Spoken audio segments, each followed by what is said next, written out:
никто не знает, кто построил египетские пирамиды. Высказываются разные мнения, где фигурирует и 20 тысяч лет назад, и 10 тысяч лет назад, и 5 тысяч лет назад. Ну, буквально созданы человеком горы мнений, которые, может быть, и неверны, а может быть, настолько талантливы, что мы не можем их постичь. Вот самое простое. Почему все пирамиды прижаты к долине Нила, находятся буквально на его берегу? Ну, можно говорить разное, но в пустыне пирамид нет. Вопрос простой. Египтяне не были дураками.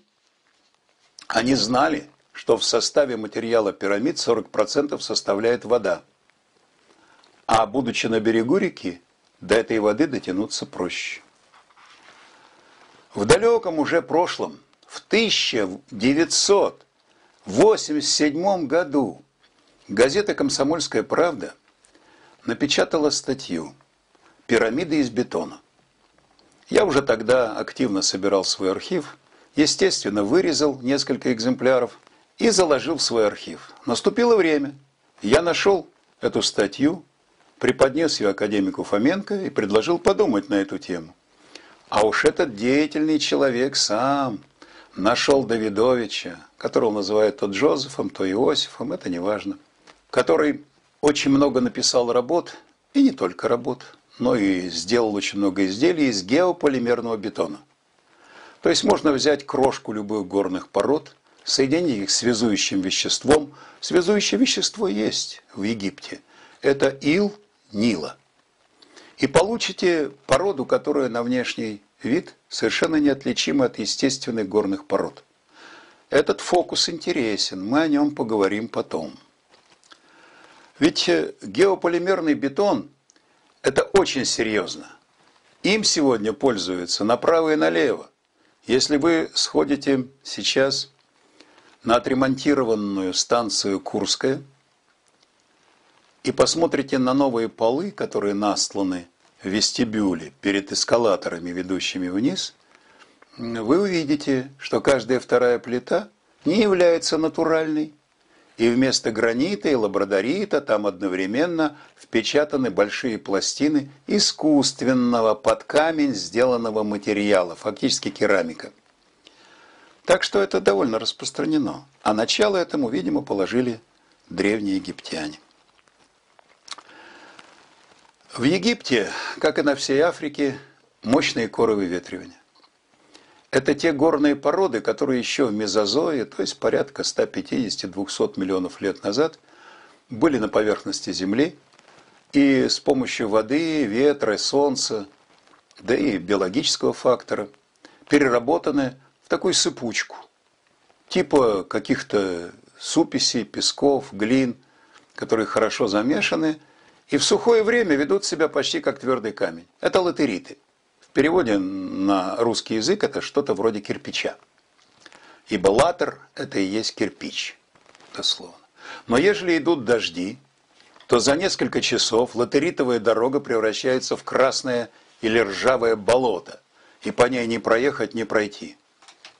Вот поэтому, когда, как говорят египтяне, весенняя Изида уронит слезу, когда поднимется уровень озера Виктория, и на север хлынут из нее воды, которые понесут в себе огромное количество растворенного, измельченного латерита, а там окислы и гидроокислы железа, алюминия, марганца, огромное количество биологического материала, и все это перемешанное попадает в низовье Нила и затопляет долину.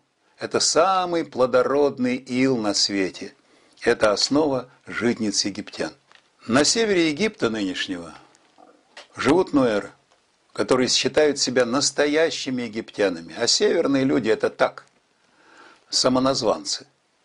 Так вот, нуэры до сих пор строят хижины, обмазывая илом Нила, хижины, сделанные из прутьев. И получаются хорошие, устойчивые, даже красивые сооружения. Армируют их палками, это все хорошо стоит.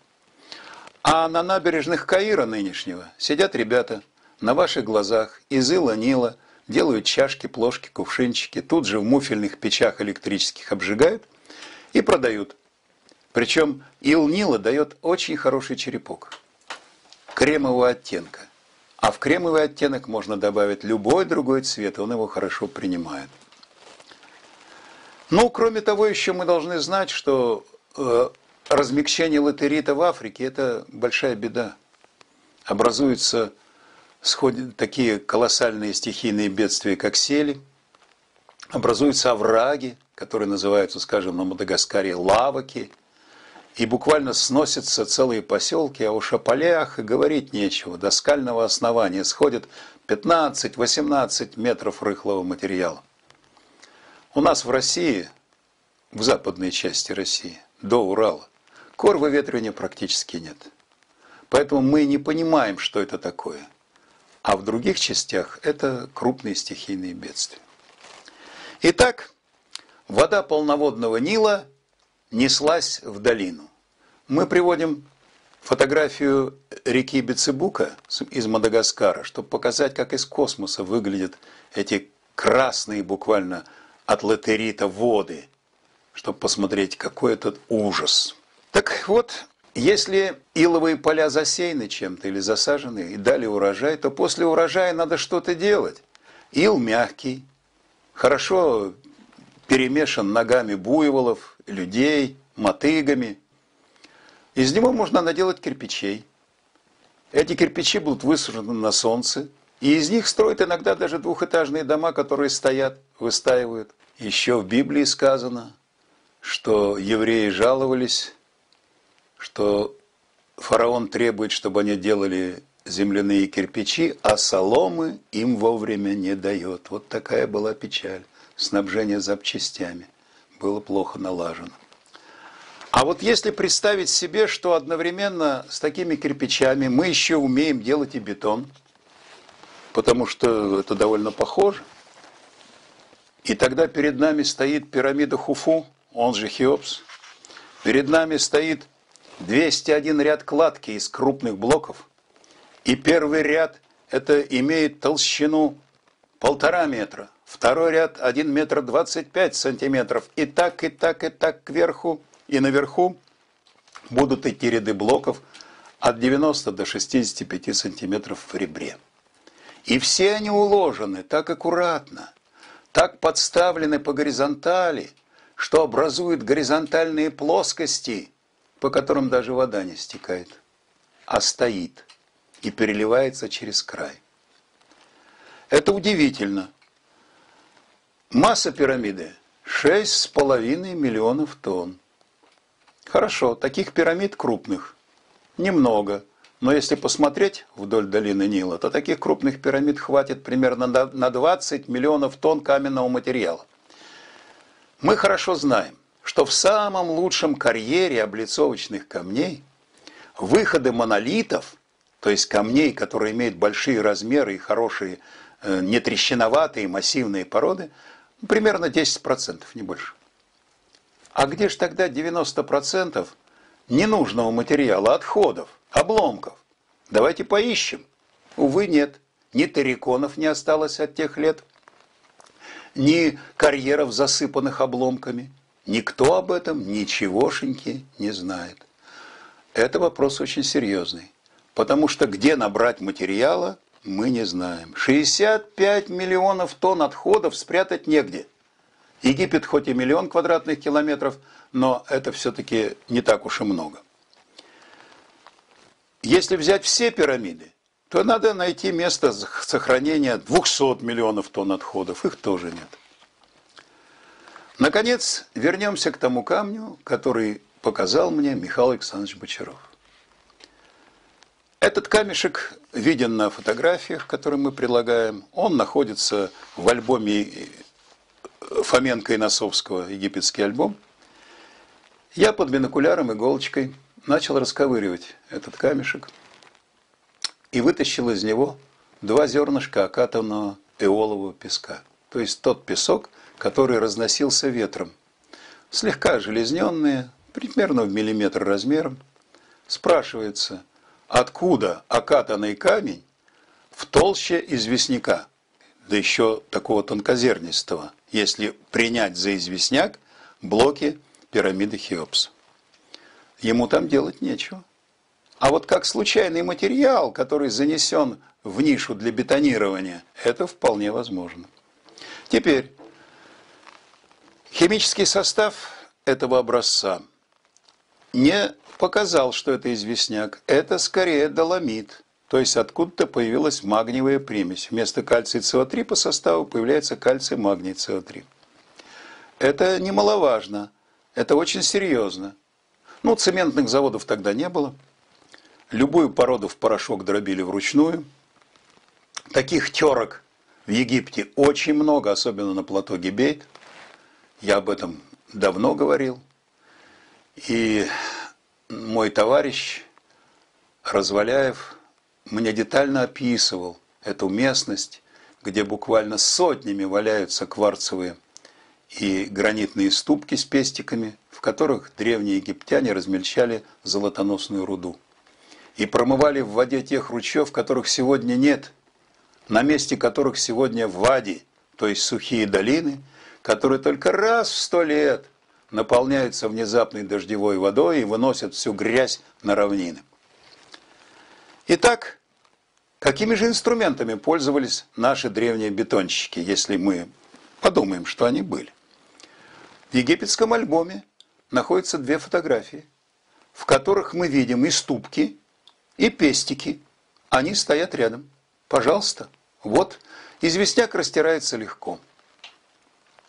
Я перетер тысячи проб из более твердых пород, чем известняки, доводя их в агатовые ступки до 200 меж, до состояния тончайшей пудры, а потом отсылаешь на спектральный, на химический анализ и узнаешь, что было из того, что мы уже разрушили. В пробах облицовки пирамид Гизы, и не только Хеопсовой, удивительно тонкозернистость материала и равномернозернистость.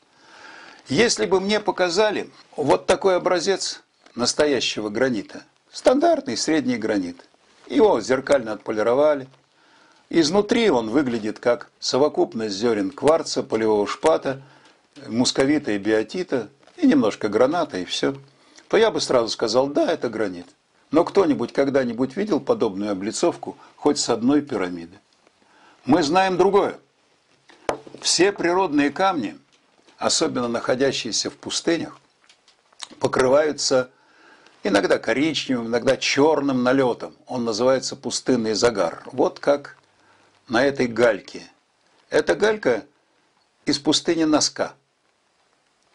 А вот изображение тех вот зверей, которыми покрыта территория этой пустыни. Деникин много на эту тему написал. Это галька оттуда. Там человек поднимает эту галечку, берет ножичек, выковыривает, что ему хотелось, и продает туристам.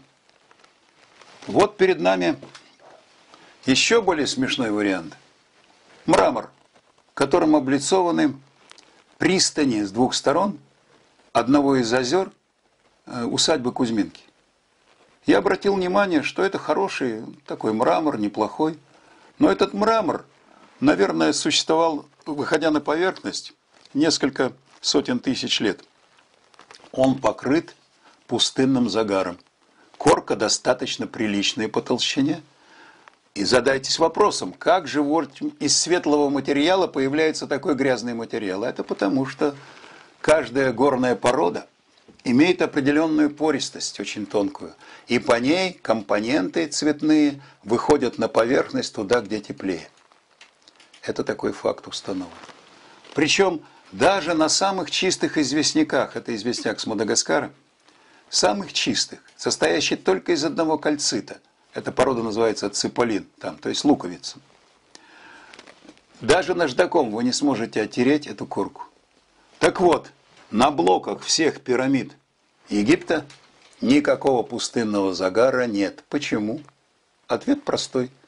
Бетон – это пористая, искусственная, горная порода, в которой ничего, кроме воды, не задерживается, и там этих примесей изначальных просто не было. А все, что с поверхности, бетон отшелушивает. Он обладает такой интересной способностью. Перед нами материал, который я увидел, когда консультировал один из фильмов, посвященных Египту. В статье Ваганова «Физики дописывают историю», которая издана в 1984 году прошлого века, описан метод растровой микроскопии и на примере облицовок гранитных пирамид Египта. То ли тогда доступность была больше, то ли что. И вот теперь настала пора проанализировать. Почти микронный помол материала в этих блоках. И в этих блоках находятся какие-то странные волосы. Типа овечьего волоса, очень тонкие, кудрявые, можно так сказать. С прекрасным видом структуры волоса, изумительным. Откуда эти волосы? Из мешка, в котором пыль притаскивали для затаривания в емкость? Из одежды, которая была на рабочих? Или просто навевала ветром от проходящего мимо стада, мы не знаем. Но факт остается фактом, что в этой горной породе искусственной никаких волос, если бы она была естественной, быть не могло. Ну какие волосы в граните, что вы? Когда я рассказал об этом большому специалисту Кудряшовой Александре Андреевне, 4-жды доктор наук, она сказала: тут кроме волос есть еще и грибы. Так вот, нитевидные грибы в горной породе вещь совершенно невозможная. А здесь мы встречаем их в достаточно большом количестве. То есть проницаемая порода. А мы знаем, что на бетонных сооружениях даже водоросли живут. Но это вторая деталь. Уже не важно какая. Идем дальше. Наряду с тонкой мелочью, а вы это видите на фотографиях, мы встречаем кусочки, более крупные. И вот тут-то самое интересное. Чем крупнее кусочек в бетоне египетских пирамид, тем он чище и больше отвечает и чистому известняку. А там, где мелочь размолота, там появляются какие-то странные признаки. У меня сразу возникла аналогия, что хороший шоколад – это тот, когда зерна какао растираются очень долго, вдвое дольше, чем зерна для стандартного шоколада. А стало быть, в их составе больше железа. И можно по содержанию железа и по магнитности сказать, какой шоколад хороший, какой плохой. Так и тут. Структура бетона египетских пирамид нормальная, классическая. И очень напоминает структуру любых обломочных горных пород тонкозернистых. Ну, скажем, того же песчаника. У нас приводится фотография, где зерна песчаника 2 миллиметра. И вот что интересно. В тонкозернистой массе бетона мы встретили в одном образце почти 3% глинозема, почти 5% кремнезема, почти 2% окиси железа, а также натрий и магний. Это не известняк, дорогие товарищи, это совершенно другая порода. А в другом из обломков, который считается гранитом, по официальным данным, мы увидели, что это силикат. Причем в составе этого силиката окиси натрия почти 5%, магния почти 3%, глинозема 22%, кремнезема 57%, окиси серебра, что удивительно, 2,5%, окиси кальция 3%, а потом еще и титан, хлор, калий, магний и так далее. Во какой сложный состав некоторых блоков пирамиды Хеопса, Микерина, Хефрена. Об этом стоит позадуматься. Откуда волосы? Ну, я думаю, что нужно будет хорошо подумать на эту тему, проанализировать облицовку, особенно облицовку других пирамид, и подумать. Итак, древние египтяне – гениальные бетонщики. Представьте себе, если мы говорим о бетонировании, надо обойтись, скажем, десятком других хороших досок, делать из них ящики, дробить горную породу, ну, хоть известняк легче всего дробить, и он лучше схватывается с водой. Притаскивать его в мешках, хоть в кожаных, хоть в шерстяных, хоть в циновках, хоть в носилках, наверх, в любое место, высыпать в ящик, заливать водой, перемешивать хорошо, желательно хорошо перемешивать. Тогда бетон получается хороший. И бетон будет спокойно под жарким солнцем Египта застывать, схватываясь и распределяясь. При этом его нижняя поверхность всегда будет ровной, потому что она лежит на ровной поверхности и даже бугристой предыдущего блока. Когда все застынет, вы снимаете опалубку, обклеенную циновками раньше. Это очень легко сделать, если вы настоящий бетонщик. И переходите к следующему блоку. Ряд заканчивается, переходите к другому блоку, понимая, что каждый раз ящики опалубки должны быть чуть поменьше, чем на предыдущем ряду. И тогда вы построите пирамиду. Бетонщики Египта были еще хорошими штукатурами. Вот около Каирского музея, прямо как вы приходите, лежит сфинкс. На правом боку сфинкса две проплешины. Что это за проплешины? Отчего они вдруг тут оказались? Ну, как происходит проплешины, я не знаю, но я провел эксперимент. Я взял кусок черного хлеба и положил на раскаленную сковородку. И когда она прижарилась к хлебу, я его ломоть резко сдернул. Появилась проплешина, как вы видите на фотографии. Вы видите, что ничем не отличается. Ого, подумал я, и пришел к выводу, что между бетоном и хлебом принципиальной разницы нет. В одном случае хорошо вымолотая мука, в другом случае хорошо раздробленный каменный материал. Ну, мы бетон, когда делаем, мы стараемся ничего не добавлять. А вот когда мы делаем хлеб, мы обязательно добавляем кое-какие специи, чтобы он был пышнее. Мы его подвергаем термической обработке. Хлеб поднимается, становится вкусным, зажаристым. Корочка выделяет фурфурол, который нам так нравится. Оказалось, что запах фурфурола, то есть запах свежего хлеба, самый приятный всему человечеству, независимо от рас. Это удивительно для меня. Ну а как быть с бетоном? Чтобы хлеб был вкусным, его солят.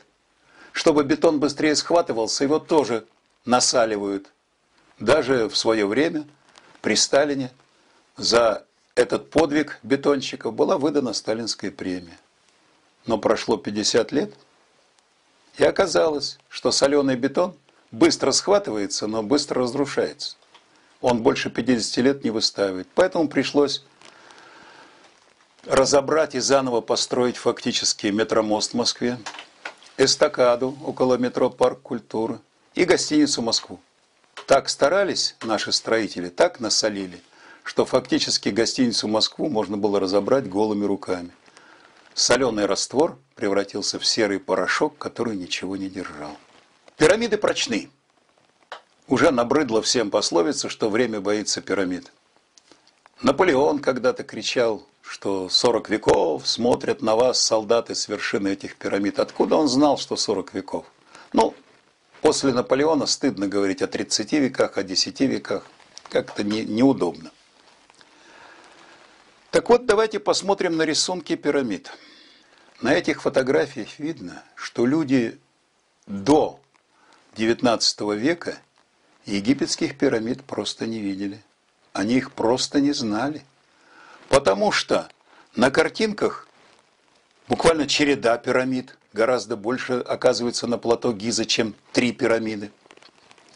В одних случаях 4, а в других я насчитал больше 12 на картинках. Дальше. Сфинкс находится совершенно не там, где он находится сейчас. Даже в энциклопедии Дидро и де Ламбера нарисовано представление о пирамидах, а не пирамиды. Это удивительно.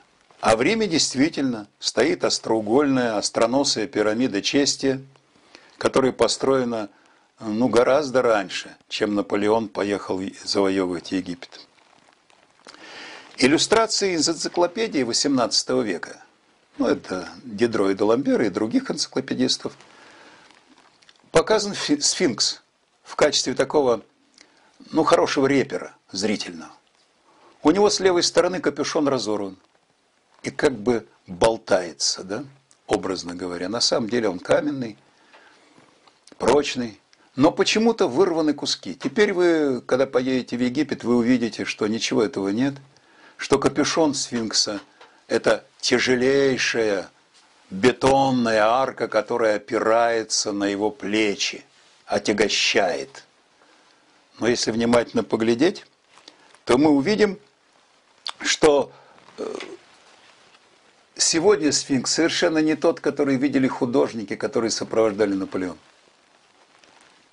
Есть картинки об этом. Сбоку два профиля, фас. Они хорошо сделаны. Тогда художники хорошо умели рисовать. Фотографий не было. И мы увидим, что у сфинкса были прически типа юности мира, когда голая шея, а волосы подобраны наверх. Сегодня этого нет. Сегодня капюшон опускается на плечи. Это другой сфинкс. Другое лицо. Совершенно недавно по телевизору была показана какая-то странная женщина, которая, посетив плато Гиза, посмотрела внимательно в глаза сфинксу, и он ей оттуда сверкнул двумя зелеными лучами, чем ее очень обрадовало. Она с ним установила контакт. На здоровье. Сколько угодно можете устанавливать контакт, если я вам расскажу по секрету, что тело сфинкса – это известняковый холм эоценового времени. И в этом известняковом холме слои известняка чем выше, тем тоньше, до самой шеи, до самого горла сфинкса. А вот голова почему-то имеет слои, которые в 100 раз толще, чем последний слоек известняка под горлом. И никакого отношения к известнякам голова сфинкса не имеет. Это равномерно зернистая отливка из бетона. Вот что получается. Потому что только бетонный капюшон мог висеть, и только бетонные уши могли торчать у сфинкса. Потому что вырубить из камня ни уши, ни капюшон невозможно. Кстати, египтяне зубил не знали, железных молотов тоже не знали, чем они это вырубали, никому не понятно. Конечно, проще всего сказать: о, были какие-то пришельцы, были атланты, были люди, которые мысленно поднимали блоки на любую высоту и укладывали их хоть слева направо, хоть справа налево. Но это пускай об этом думают другие люди. Можно сказать, что пирамиды Египта только с XIX века стали узнаваться и познаваться человечеством. До этого даже сказок о них не было. Кто их построил, я не знаю. Загадывать не берусь. Но буду очень обрадован, если кто-то найдет причину и время их возникновения. Мне кажется, что вот когда стали тратить большие деньги на изучение Египта, а это началось с 30-х годов XIX века, особенно после появления в Египте Агюста Мариетта, который, собственно говоря, активно раскопал долину царей, в первые же годы нашел 150 сфинксов, чем и прославился. Ну, кстати, он нашел еще и статую Хафра, Хефрена с соколом, гором на голове. Но об этом мы поговорим потом. Итак, пирамида Хеопса. Чтобы любопытные экскурсанты не совали нос в тайны пирамид Египта, пирамиду Хеопса обкладывают снизу рядами стандартных блоков асуанского гранита. Нечего смотреть, как там, что на чем лежит. Ваше дело прийти, заплатить деньги, посмотреть, что вам покажут, услышать то, что вам расскажут, и спокойно ехать домой и отметиться. Я был на египетских пирамидах. Я даже боюсь, что не увидят экскурсанты в будущем ту гениальную, нижнюю, горизонтальную плоскость, по которой даже дождевая вода скатывается только в одну сторону. Настолько она горизонтальна. Это удивительно. И смогут ли экскурсанты побыть на блоках пирамид? Сомневаюсь в будущем. Что сумеют ли когда-нибудь люди, простые экскурсанты, а не ученые, дотронуться рукой до этих древних камней, почувствовать некоторую дрожь от того, что ты прикасаешься к такому великому? И еще одна хорошая максима. Великое, очень крупное, создано из очень мелкого. Вот вам такая диалектика. Но не все ящики с этим материалом были хорошими. То ли ленился народ египетский, то ли плохо работал ногами. Замесы бывали плохими. И в египетском альбоме приводятся фотографии плохого бетона, ячеистого, дырчатого. Авторы альбома правы. Такое впечатление, что где-то в одни из ящиков бетона засыпалось какое-то вещество, которое потом оставило только раковины, полости в кусках бетона. Я думаю, что подмешивали либо что-то содовое, либо что-то соленое. Ну, наверное, пытались ставить какие-то опыты. Важно, что это есть. Пишут об этом очень хорошо и Фоменко, и Носовский, и пишут они хорошо о Давидовиче, который, собственно говоря, возродил идею геополимерного бетона. Мы видим, что поверхность бетона совсем другая, чем его внутренность. Внутренность бетона, вот я как-то наспор сказал, если мне позволят, то я готов ложкой из нержавеющей стали проковырять всю стену пирамиды Хеопса. Она мягкая. По крайней мере, с помощью ножовки и простого ножа можно делать огромные пространства пустые. Материал как раз отвечает. С горными породами этого не получается. Естественные горные породы, как были созданы, скажем, 4 миллиарда лет назад, так они до сих пор обладают той же крепостью, той же прочностью, той же твердостью. А с бетоном так не получается. Тут надо хорошенько думать о судьбе огромного количества гигантских напорных плотин на водохранилищах и гидроэлектростанциях, что они тоже могут устать, как устал материал пирамиды Хеопса. Давидович, ученый-химик, основал компанию Корди, исследовательскую во Франции, является директором 2 институтов, в которых занимается полимерным бетоном. Давидович считает, любую горную породу можно превратить в порошок и, используя разные связующие, превратить в породу, которую даже специалист с трудом отличит от естественного камня. Замечательно. Я очень рад, что такой человек существует на свете. Хороший бетон и хорошая штукатурка находятся в камере фараона. Действительно, блоки настолько хорошо притерты, затерты этой штукатуркой, что просто диву даешься. Очень напоминает гранит. Одновременно в разных пирамидах, и не только здесь, но и в долине царей, найдены были многие подгранитные саркофаги, я их так называю. Подгранитные, сделанные под гранит. Жители Москвы могут увидеть подобные саркофаги совершенно свободно и абсолютно даром. Этими огромными саркофагами обставлено и старое, и новое посольство Соединенных Штатов Америки.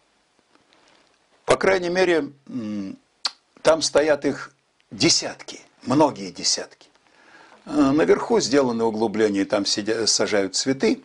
Но главное подойти и посмотреть, да, очень похоже на гранит. Настолько похоже, что все и думают, что где-то под Москвой, а может быть в Америке, делали такие огромные вазы массой 4-5 тонн, а потом везли и здесь выставили. Ну, это чтобы не было танковой атаки, наверное, на посольство.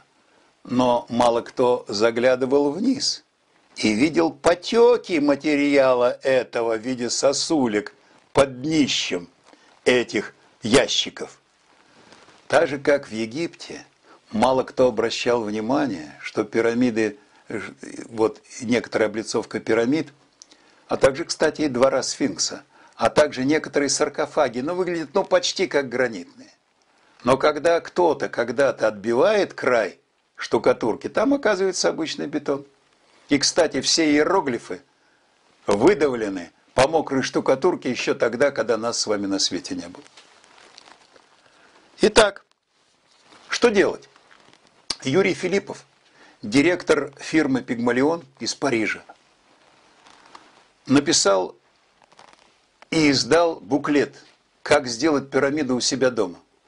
Self-made man пирамида, know-how.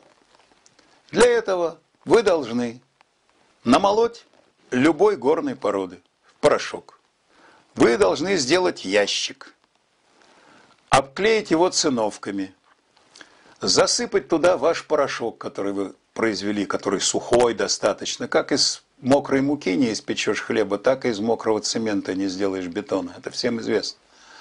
Дальше вы должны налить туда воды, хорошо перемешать, затворить, как говорят, и дать застыть. Когда застынет, перенесите облицовку дальше, у вас будет одна стена готова, 3 стороны облицовки следующего куба или параллелепипеда. Повторите эту операцию. Повторите ее, когда закончится ряд наверху и так далее, и так далее. Во-первых, вы построите пирамиду. Вам хватит всего 9 операций, чтобы сделать пирамиду у себя дома. Потом вы пойдете куда-нибудь в горы, нарежете белого, ослепительного, пильного известняка пластинами, если у вас будет пила, притащите это на себе и облицуете эти блоки белым материалом, как была когда-то, говорят, облицована пирамида Хеопса. Она сияла под солнцем, отражая его лучи. Ну, чтобы не читать по-английски, я перевел Филиппова на русский язык и показал, что можно повторить эти все операции. Причем одну из операций я подсмотрел в Южном Йемене, где для того, чтобы размолоть зерно, а какая разница, что молоть зерно или известняк, люди придумали качели. 2 человека стоят на качелях, которым как-то приделана очень хитро полукруглая масса из камня, и, качаясь, играючи, они одновременно производят продукт. Кстати, в России качели раньше использовались именно так, как ступка, которая перемалывала различные продукты. Но неудивительно, когда мы бродим по берегам моря, по скалистым берегам, мы видим чертовы ступки. Это ямы, в которых во время прибоя перекатываются округлые камни. Они буквально перемалывают все. Это народ-то, человек пытливое существо, любопытное, подсматривающее, он многому чему научился. Итак, мы знаем, как Джозеф Давидович учит нас делать искусственный бетон. И вот он сам, с очередным блоком, готового под что угодно. Если вы жили в 60-х годах прошлого столетия, то, может быть, помните, как по улице Горького через 50 метров стояли громадные урны, сделанные под гранит. Видимо, наш завод подмосковный научился это делать, вкладывать ящик в ящик, между ящиками заливается полимерный раствор, и получается готовый каменный ящик. Никто его не долбил, никто его не вытесывал, все получается методом отливки. Так что можно было бы еще в 60-х годах до Давидовича додуматься до этого. В египетском альбоме приводится фотография фараона. И написано, что вот у него гранитное лицо, то есть он покрыт гранитной штукатуркой. Это верно. Молодцом, все правильно, дорогие мои авторы. Но обратите внимание, что пленочка этого гранитного вещества ничтожно мала, она меньше сантиметра, а внизу под ним идет простой серый бетон. Это первое, что надо запоминать. И хорошо он виден. А вот на острове Филе прекрасный храм, на стенке которого фигуры фараонов. Фигура фараона покрыта хорошей штукатуркой, но на 60% его тела штукатурка отвалилась. И что же мы видим под штукатуркой? Мы видим тело, лишенное кожи, условно говоря, которое покрыто бороздами, бороздками. Зачем это? Авторы египетского альбома почему-то говорят, что поклонники фараона захотели изобразить кольчугу, которая якобы будет спасать фараона от чего-то. Но скажем прямо, что в это время никаких кольчуг и на свете не было, потому что кольчуга делается из проволоки. Надо сначала было изобрести металлическую проволоку, а потом уже кольца гнуть, паять, чего тоже тогда не было. Вопрос-то гораздо проще. Вот как вы штукатурите свой дом? Штукатурить можно 2 путями. Если у вас, конечно, бетонный дом. Вы можете набить планок по диагонали, перпендикулярно, чтобы потом штукатурка приставала к этим пространствам. Это фактически микрокессоны. Или взять зубило и грубо насечь поверхность бетона, чтобы увеличилась эффективная поверхность слипания со штукатуркой. Так вот, древние египтяне вот эту вторую часть работы прекрасно освоили. И мне пришлось увидеть на фотографиях Египта много таких примеров, когда штукатурка слетела, а под ней бетон. Это удивительно, но это факт. Теперь о технологии. Было бы интересно, если бы египтяне нашли где-то массив известковых пород, хороших прочных известняков, научились бы пилить их на блоки, как в свое время писали знакомые мне авторы, которых я даже поэтому называть не буду, что огромными медными пластинами длиной 2-3 метра люди распиливали известняки на блоки мощностью 2 метра, 3 метра. Я спросил одного из авторов, а вы когда-нибудь пробовали пилить камень вот таким способом, подсыпая под медную тонкую пластину песок? Не пробовали. И остальные не пробуют. Да, тросом стальным с подсыпкой песка можно резать камень. Можно. Но механическим путем вручную не получится. Больше того, любая пила делает запилы. То есть выскакивает из пазов. Попробуйте это сделать у себя дома, и прежде чем отрезать любой чурбак, вы сделаете несколько запилов. Почему этих запилов не видно на камнях пирамид? Что так уж точно филигранно работали пильщики? Ну, дело в том, что они вообще не работали. Любой известняк содержит какие-то следы жизнедеятельности организмов. Это карбонатная среда, причем большая часть этой карбонатной среды – это скелеты бывших животных. Так вот, рядом с пирамидами находятся известняки эоценового времени, нумулитовые. Нумулит – это монетка, в переводе на русский язык. Скажите, пожалуйста, а почему эти нумулиты есть только на пирамиде Менкаура и больше нигде не встречаются? А в остальных, а как же они не выстояли против того процесса размолачивания, который им был устроен? Вот и вся история.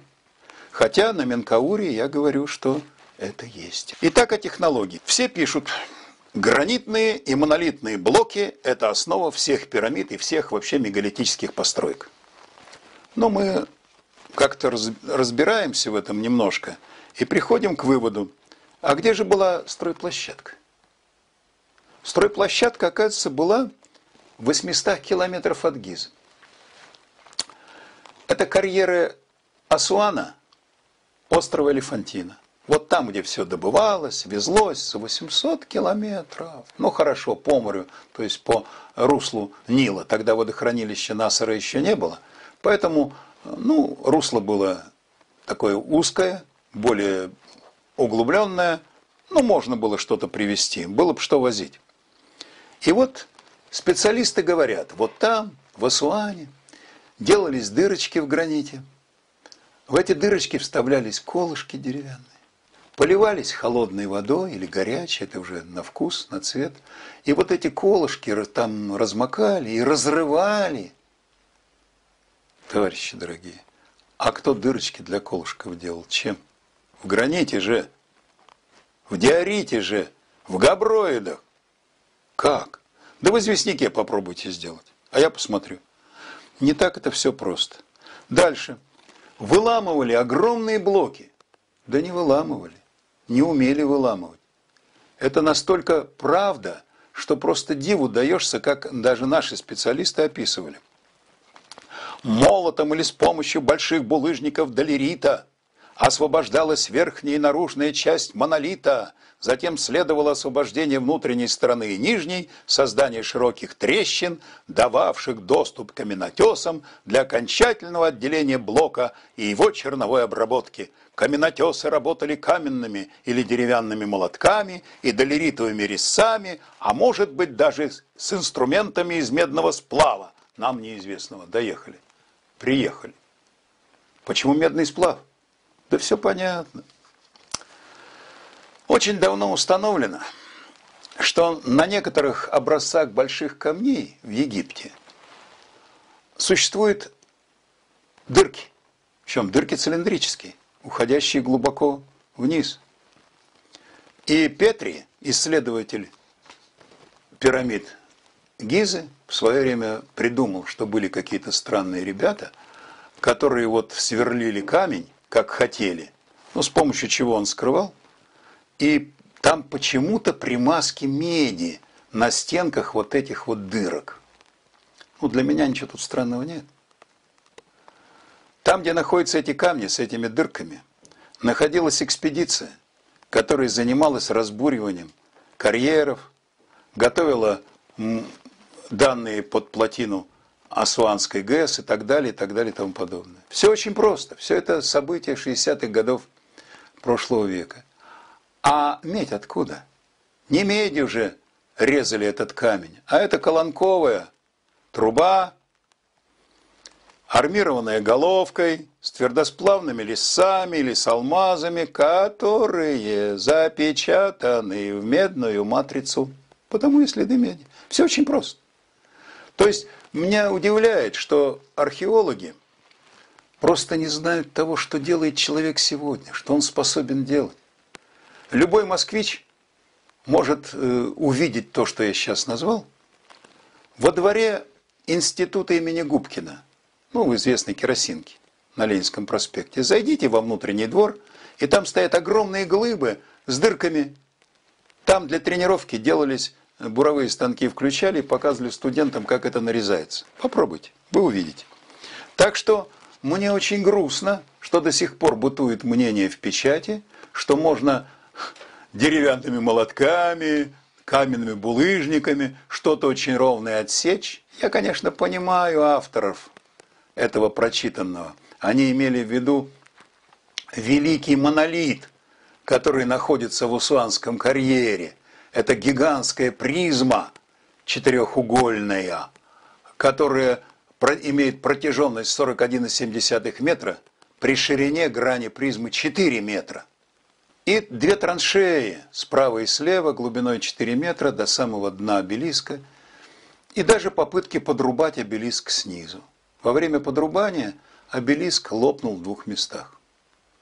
В путеводителях по Египту существует такое мнение, что этот обелиск был создан 5000 лет назад, вот, и что он был создан для определенного фараона, Хатшепсут, это женщина-фараон, которая специально привязывала себе бороду, ну и имела еще любовника жреца молодого, но это не важно. Важно то, что для нее якобы 5000 лет назад, или когда-то там в этом регионе, вырубали этот неоконченный обелиск. Но, дорогие товарищи писатели, должен вас предупредить, не 5000 лет назад, а даже 100 лет назад никакого незаконченного обелиска на поверхности Асуанского карьера просто не было. Не было и самого Асуанского карьера. На фотографии 1931 года, а это фотография германской экспедиции в Египте, никакого незаконченного обелиска в карьере нет. Он находится на глубине примерно 8-10 метров от дневной поверхности карьера. Чтобы до него добраться, надо было сломать не один слой гранита. Правда, асуанский гранит хорош. Это полого залегающие, уходящие с уклоном слои вниз. Это крупные монолиты можно нарезать из него, это факт. Ну, он не уступит нашему Выборгскому граниту под Ленинградом. Ну, из которого, скажем, сделан пьедестал Медного всадника, из которого вырублена колонна Александрийского столпа, из которого сделано 48 колонн Исаакиевского собора, и из которого сделаны 2 сфинкса у моста лейтенанта Шмидта. Вот так. Так вот, для того, чтобы добраться до тела обелиска, надо было сначала разработать вот этот Асуанский карьер. И, конечно, никакими колотушками, никакими камнями этого не сделаешь. На самом деле поверхность незаконченного обелиска обработана газоструйным аппаратом, керосиновая горелка с кислородом, которая дает температуру 3000 градусов. И было это сделано строителями Асуанской плотины. Для чего? Поговорим тоже потом. Итак, Авторы египетского альбома совершенно справедливо говорят: Асуанский карьер так мал, что если собрать все гранитные обелиски по всему Египту, то окажется, что откуда они взялись, откуда их привезли. Наверное, из других мест, вполне возможно. И еще одно. Обычный гранит шелушится. Это называется дисквамация. Потому что зернышки помнят, что они были извержены горной породой. И внутреннее напряжение в изверженной горной породе очень велико. Оно остаточное, но оно большое. И под влиянием внешних температур и влажности они начинают расширяться каким-то образом. И получается такая парша на камне. Это и мелочи, сколько угодно. Так образуются целые молассы гранитные. Ну, короче говоря, это нормально. Дресва гранитная, которые буквально заполнены подножья всех гранитных скал. Она так образуется. Так вот, если бы пирамиды были сложены из гранитных блоков, то они бы шелушились, дисквамировались. Этого не происходит. Потому что в бетоне эти напряжения сняты при образовании. Вот так. Такие вот интересные вещи. Теперь кованые гвозди. Авторы египетского альбома нашли, что в материале пирамиды торчат кованые железные гвозди. Так о чем мы вообще разговариваем? Какое это было время? Если это фальшивка, если это кто-то забил глубоко, извините, в каменный материал гвоздь, то он мог это сделать только когда этот гвоздь, когда этот материал не был твердым. Иного не дано. Еще одно. Великолепное наблюдение авторов египетского альбома. Карнакский храм. Ряд скульптур у главного входа. Они стоят так чередой. И в этой шеренге, в районе пояса, проходят через все статуи горизонтальная линия. Молодцы, Фоменко и Носовский. Они сказали, это уровень опалубки, отливки. Нижние части этих статуй. Молодцы, абсолютно правильная вещь. Но надо было действовать немножко дальше. Надо было обратить внимание, зайдя с другой стороны этих статуй. А такие фотографии тоже есть в моем архиве. Что лица вот этих идолов, фараонов, вылеплены, а не выбиты. Под ними, под штукатуркой, сплошной чистенький бетон. Такой же бетон мы наблюдаем на колоннах Карнакского храма и во многих и многих других местах. Больше того я вам скажу. По Египту построено очень много обелисков. Такие обелиски, ну, типа египетского обелиска в Риме или в Париже, которые привезены из Египта. Но если бы вы знали, что на самом деле это не вытесанные из массива блоки горных пород, а это сложенные из кусков камня и оштукатуренные сооружения. Вот это самое главное.